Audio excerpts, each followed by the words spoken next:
Monsieur le Préfet, Mesdames et Messieurs les élus, Mesdames et Messieurs les membres des corps constitués de Bordeaux, je vous remercie d'être venus aussi nombreux à l'invitation que je vous ai adressée au nom de mes collègues de la communauté urbaine de Bordeaux, de Bordeaux Métropole, au nom aussi de mes collègues de la ville de Bordeaux, pour vous présenter mes vœux, vous présenter nos vœux les plus chaleureux pour cette année qui commence tout juste.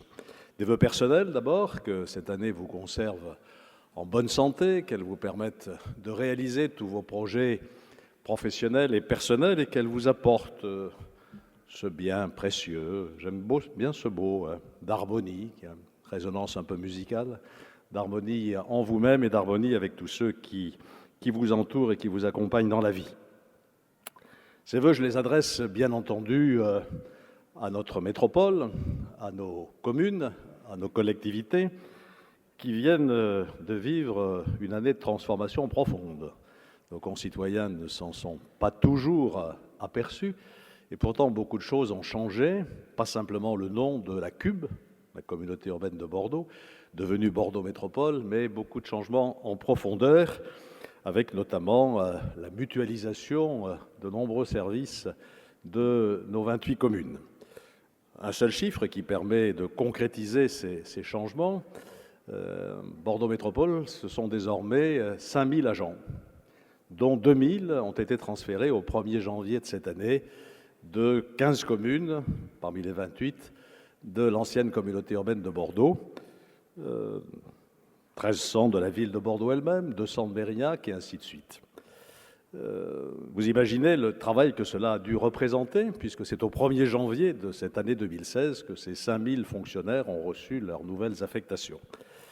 Nous avons réussi, je crois qu'on peut le dire, et nous avons réussi pour 3 raisons. D'abord parce qu'il y a eu une volonté politique partagée d'appliquer la loi. Il ne suffit pas de faire des lois, il faut ensuite les appliquer. Ce n'est pas toujours simple. Je crois que le préfet de région est en train de s'en apercevoir dans la constitution de la grande région dont il nous a parlé l'autre jour à l'occasion de ses vœux. Eh bien là, nous avons travaillé d'un commun accord avec un comité de pilotage dont j'avais confié la présidence à Alain Aziani, le premier vice-président de Bordeaux Métropole, et cette volonté a été, je crois, un des éléments du succès. Deuxième élément du succès, c'est que nous avons fait tout cela en étroite concertation avec nos agents, parfois certaines difficultés, des hauts et des bas. Il y a eu quelques préavis de grève que nous avons essayé de démonter, mais au total, ce travail de concertation a payé. Je voudrais remercier l'ensemble de nos services, à la tête desquels se trouve Éric Ardouin, le directeur général des services de Bordeaux Métropole et de la ville de Bordeaux, qui ont fait un travail formidable. Et puis enfin, la troisième raison du succès, c'est que j'ai choisi le volontariat. On aurait pu imposer à toutes les communes une application stricte de la loi en disant c'est comme ça pour tout le monde et il n'y a pas à discuter. Nous avons procédé tout autrement. Nous avons fait une sorte de menu des services à mutualiser. Nous avons laissé chaque commune choisir la liste des services et puis le rythme auquel tout ceci s'est passé, cycle 1, cycle 2. Voilà un peu pourquoi nous avons franchi cette étape décisive. Mais l'essentiel reste à faire. J'en ai bien conscience. L'essentiel, c'est d'abord l'installation de nos services dans des nouveaux locaux. Ça va prendre 6 mois de cette année 2016. Notre autre préoccupation, c'est de conserver une relation de proximité entre nos concitoyens, qui sont les usagers des services publics, et puis les administrations qui rendent ces services publics. C'est la raison pour laquelle nous avons choisi de renforcer fortement les pôles territoriaux, c'est-à-dire les services décentralisés sur le terrain. Le pôle territorial de Bordeaux, par exemple, va s'installer dans la cité municipale toute voisine. Et puis, la troisième chose qu'il nous reste à faire, c'est quand même de tirer un peu parti de ce grand chambardement en essayant de travailler plus efficacement, en recherchant plus de productivité, bref, j'ose le mot, en faisant des économies d'échelle. Les ressources sont rares, toutes nos collectivités sont prises dans ce qu'on appelle un effet de ciseaux, c'est-à-dire des recettes qui baissent et des dépenses qui ont tendance à augmenter.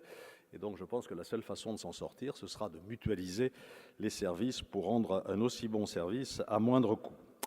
Voilà ce travail interne qui est passé inaperçu, je le sais, de nos concitoyens, et expliquer tout cela autour de nous est un peu compliqué, un peu bureaucratique, il faut bien le dire, même si c'est la vie de 5000 personnes, comme je viens de l'évoquer. Cela ne doit pas nous détourner, ne nous a pas détournés et ne va pas nous détourner dans cette année 2016 de l'essentiel, c'est-à-dire de la mise en œuvre du projet de mandature que nous avons adopté en 2014 au moment des élections municipales.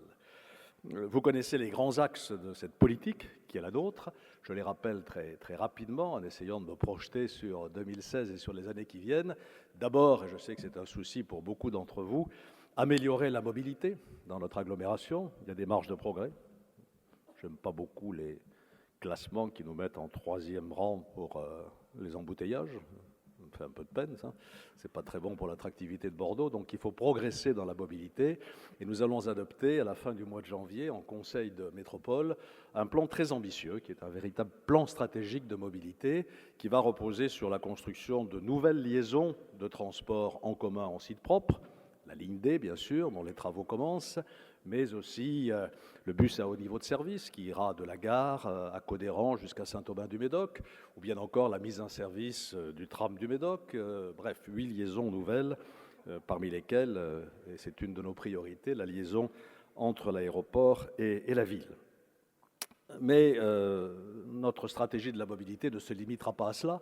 Il faut aussi aller plus loin encore dans d'autres formes de déplacement qu'on appelle doux. Le vélo, nous avons des progrès à faire encore, nous allons faire un second plan vélo, la marche à pied bien sûr, et puis tout ce qui est placé sous la rubrique des transports intelligents, le covoiturage de proximité, pas simplement Blablacar, mais un vrai covoiturage quotidien, si je puis dire, pour ceux qui viennent travailler dans Bordeaux, ou bien encore les applications numériques qui nous permettront de fluidifier le trafic et de fluidifier le stationnement. Je crois que nous avons là un beau projet qui se déroulera parallèlement avec la mise à 2 fois 3 voies de la Rocade, financée à 50-50 par l'État et par Bordeaux Métropole. Le deuxième grand objectif de notre mandature, à côté de la mobilité, c'est l'attractivité économique. La population de Bordeaux augmente. L'INSEE vient de publier récemment des chiffres qui portent sur la période 99-2013. Nous avons gagné 13% de population. C'est bien, cela nous met en 3e position sur les 33 plus grandes villes françaises. J'aime pas beaucoup être en 3e position. Avant nous, il y a Montpellier et Toulouse, donc il va falloir rattraper. Mais ceci nous crée une obligation, c'est de créer des emplois, ou d'attirer des entreprises qui créent des emplois pour répondre à cet afflux de population nouvelle. Nous déployons en ce sens. J'ai participé cet après-midi même au conseil d'administration de notre agence de développement, BGI, et on voit bien les points forts qui sont les nôtres. Vous les connaissez, je ne vais pas m'y attarder. Je voudrais simplement souligner la puissance de notre filière numérique. Nous étions très fortement représentés à Las Vegas, dans cet immense congrès sur les filières numériques, il y a peu de temps. La cité numérique à Bègles, dans le cadre de l'opération Euro-Atlantique, est en train de devenir opérationnel.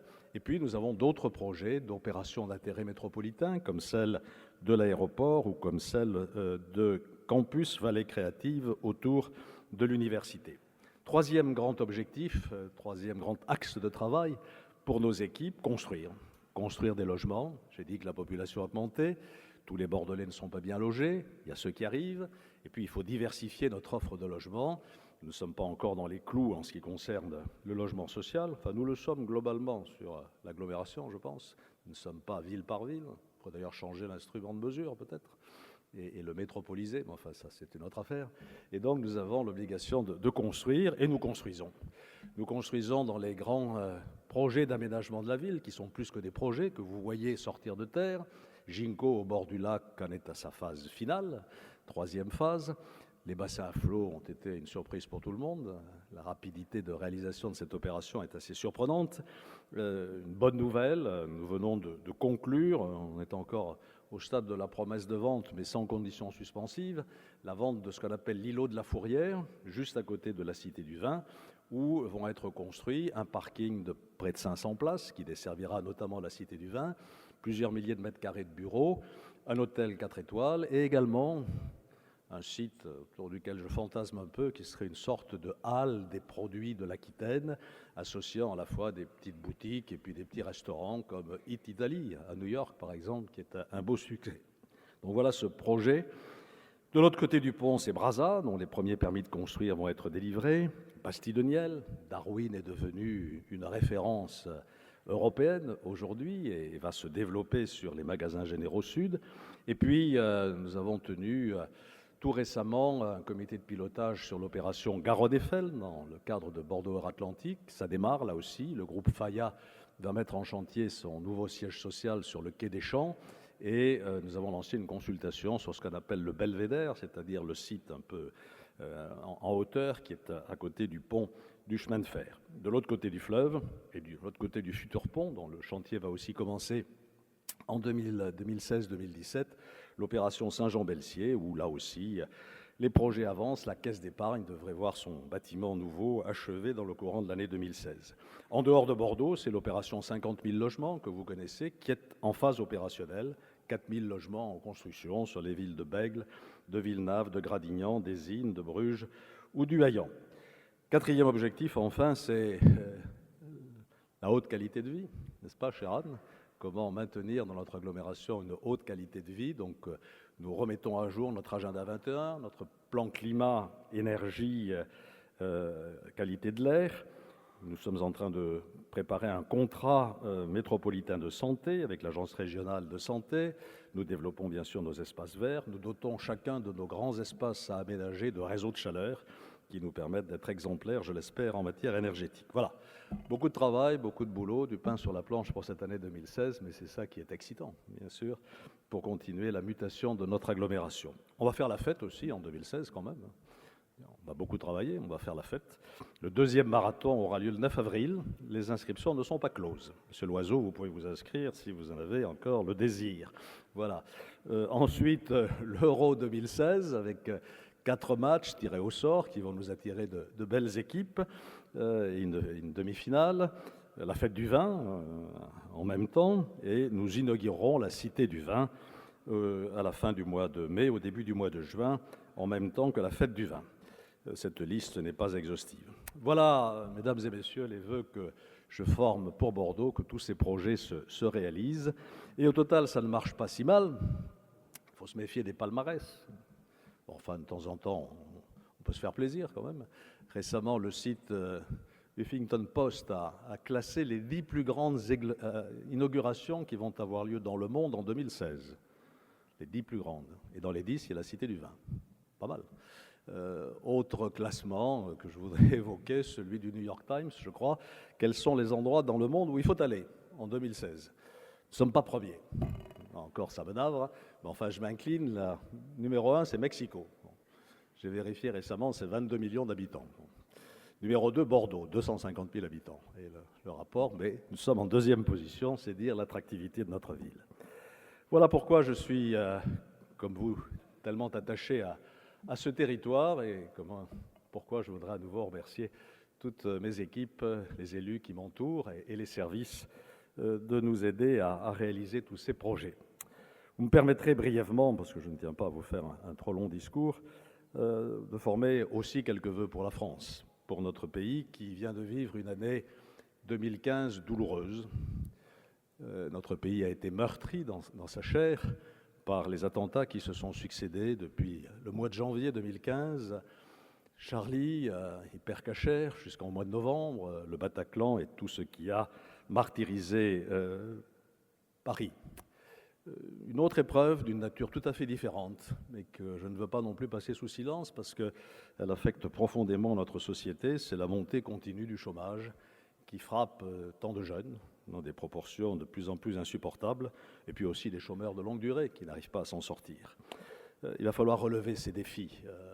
Demain, j'espère que 2016 et les années qui suivront nous permettront de le faire. Il faudra des réformes, bien sûr, profondes, ce n'est pas le lieu ni le moment d'en parler ici. Il y faudra surtout un état d'esprit.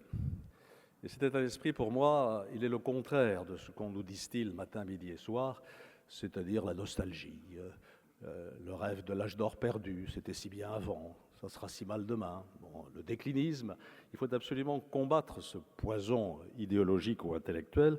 Je m'efforce de le faire dans un dialogue que j'ai eu avec Alain Finkielkraut et dont le Point de cette semaine rend compte. Je ne fais pas de publicité pour le Point, mais enfin, achetez-le quand même. l'interview est intéressante. Et j'essaye d'y défendre ce concept auquel je continue à tenir, qui est celui de l'identité heureuse, en précisant que ce n'est pas un constat. J'ai bien conscience que tout le monde n'est pas heureux en France aujourd'hui, et je viens d'évoquer quelques-unes de nos souffrances. C'est un objectif.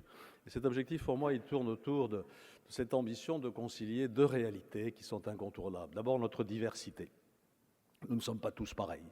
Nous n'avons pas les mêmes origines, nous n'avons pas les mêmes religions, nous n'avons pas la même couleur de peau, nous n'avons pas les mêmes sensibilités, politiques ou autres. Et il faut tenir compte de cette diversité. La nier, c'est évidemment un déni de réalité. C'est d'ailleurs une richesse, si elle est bien gérée, à condition de ne pas tomber dans le communautarisme, c'est-à-dire de l'enfermement de chaque communauté dans sa spécificité. Et c'est précisément pourquoi l'autre objectif, c'est l'unité. La diversité n'a de sens que si nous formons ensemble une nation, que si nous nous retrouvons dans une forme d'unité, c'est-à-dire en partageant un bien commun. Et ce bien commun, nous le connaissons, nous le partageons, ce sont les valeurs et les principes de la République, que tout le monde connaît ici et que je n'ai pas besoin de numérer. C'est peut-être quelque chose de plus, parce que ces principes, ils ont... Alain Finkielkraut me dit dans l'entretien que ce sont des non-choses. Égalité, liberté, égalité, fraternité, déclaration des droits de l'homme et du citoyen, égalité des hommes et des femmes. Il me dit que ce sont des non-choses. Bon, il veut dire sans doute par là que ce sont des concepts un petit peu intellectuels et que ça ne suffit pas. Il faut passer du concept à l'affectivité et au cœur.